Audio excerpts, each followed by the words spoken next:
வணக்கம். இந்த ஆண்டு நிகழும் முக்கியமான ஜோதிட நிகழ்வுகளில் ஒன்று குரு பகவானின் பெயர்ச்சி ஆகும். குரு பகவான் ஒரு நல்ல கிரகமாக பார்க்கப்படுகிறது மற்றும் வேத ஜோதிடத்தின் படி குரு பகவானின் பெயர்ச்சி மிகவும் முக்கியமானதாக கருதப்படுகிறது. குரு பெயர்ச்சிக்கும் போது குருவின் பார்வை எந்த வீடுகளில் விழுகிறதோ அந்த வீடுகளுக்கு அது அமிர்தம் போன்ற மங்களகரமான பார்வையை தருகிறது. இதன் காரணமாக நபர் சுப பலன்களைப் பெறுகிறார். ஜோதிட சாஸ்திரத்தில் குரு ஜீவா என்றும் அழைக்கப்படுகிறது.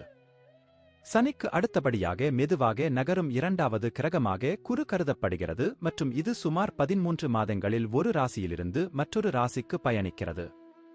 கடந்த ஆண்டு ஏப்ரல் 22, 2023 அன்று குரு தனது சொந்த ராசியான மீனத்தை விட்டு வெளியேறி தனது நண்பரான செவ்வாயின் ராசியான மேஷத்தில் நுழைந்தது.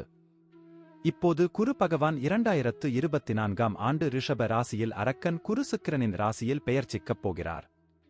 தேதி மற்றும் நேரத்தைப் பற்றி நாம் பேசினால் குரு மே 1, 2024 அன்று மாலை பிற்பகல் 2:29 மணிக்கு ரிஷப ராசியில் பெயர்ச்சிக்கும்.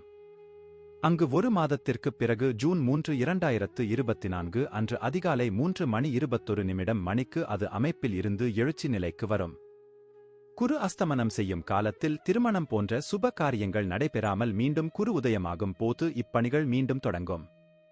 குரு அதே ரிஷப ராசியில் இருப்பதால் அக்டோபர் 9, 2024 அன்று காலை 10:01 மணிக்கு அதன் வக்ர நிலையில் தொடங்கும் மற்றும் இந்த இயக்கம் அடுத்த ஆண்டு பிப்ரவரி 4, 2025 அன்று மதியம் பிற்பகல் 1:46 வரை தொடரும். குரு ஒரு நல்ல மற்றும் வளர்ச்சியை ஏற்படுத்தும் கிரகம் மற்றும் குருவின் பார்வை எந்த வீடுகளின் மீது விழுகிறதோ அதன் நல்ல பார்வையால் அது அந்த வீடுகளையும் அவை தொடர்பான பலன்களையும் அதிகரிக்கிறது. 2024ஆம் ஆண்டில் குரு பகவான் ரிஷப ராசியில் பெயர்ச்சிப்பது உங்கள் மீது என்ன தாக்கத்தை ஏற்படுத்தும்? குரு பெயர்ச்சி 2024 உங்களுக்கு என்ன மாதிரியான பலன்களை தருகிறது என்பதையும் உங்களுக்கு தெரியப்படுத்துகிறோம். குரு பெயர்ச்சி 2024 தனுசு ராசி பலன். குரு உங்கள் தனுசு ராசியின் அதிபதியாக இருப்பதுடன் உங்களின் 4வது வீட்டின் அதிபதியும் ஆவார். 2024இல் குரு பெயர்ச்சி உங்கள் ராசியிலிருந்து 6ஆம் வீட்டில் நடக்கப் போகிறது. உங்கள் செலவுகள் அதிகரிப்பதை குறிக்கிறது. இந்த காலகட்டத்தில் உங்களுக்கு உடல்நிலை சரியில்லாமல் போகும் வாய்ப்புகள் இருப்பதால் உங்கள் உடல்நலப் பிரச்சினைகள் குறித்து நீங்கள் கவனமாக இருக்க வேண்டும். ராசி அதிபதி 6ஆம் வீட்டில் பெயர்ச்சிப்பதால் நீதிமன்ற விவகாரங்களில் சுறுசுறுப்பு உண்டாகும். நீங்கள் ஏற்கனவே இதுபோன்ற ஒரு விஷயத்தில் ஈடுபட்டிருந்தால் இந்த நேரத்தில் நீங்கள் அதிக கவனம் செலுத்த வேண்டியிருக்கும் மற்றும் அதற்காக பணத்தையும் செலவிட வேண்டியிருக்கும். நீங்கள் எந்த வங்கியில் கடன் வாங்க விரும்பினால் இந்த காலத்தில் அந்த கடனை பெறலாம். குரு உங்கள் வேலையில் நல்ல சூழ்நிலையை உருவாக்குவார், ஆனால் உங்கள் எதிரிகளைப் பற்றி நீங்கள் கொஞ்சம் கவலைப்படலாம் மற்றும் உங்கள் எதிரிகளை விட 2 படிகள் முன்னால் சிந்திக்க நீங்கள் தொடர்ந்து முயற்சி செய்ய வேண்டும்.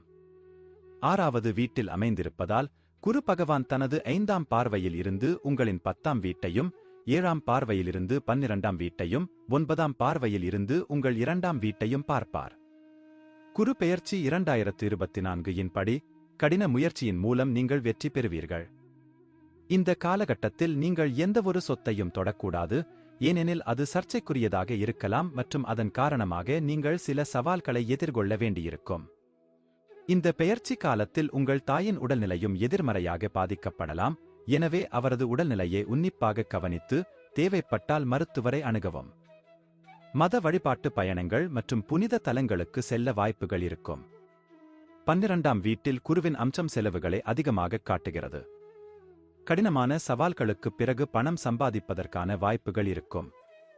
உங்கள் பேச்சை நீங்கள் கட்டுப்படுத்த வேண்டும், ஏனென்றால் வெளிப்படையாக பேசுவது உங்களுக்கு சில எதிர்ப்பை உருவாக்கலாம்.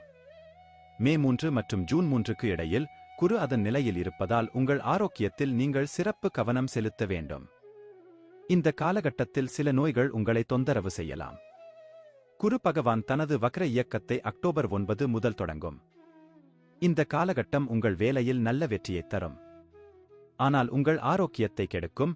எனவே அக்டோபர் முதல் டிசம்பர் வரை உங்கள் ஆரோக்கியத்தில் அதிக கவனம் செலுத்த முயற்சி செய்யுங்கள்.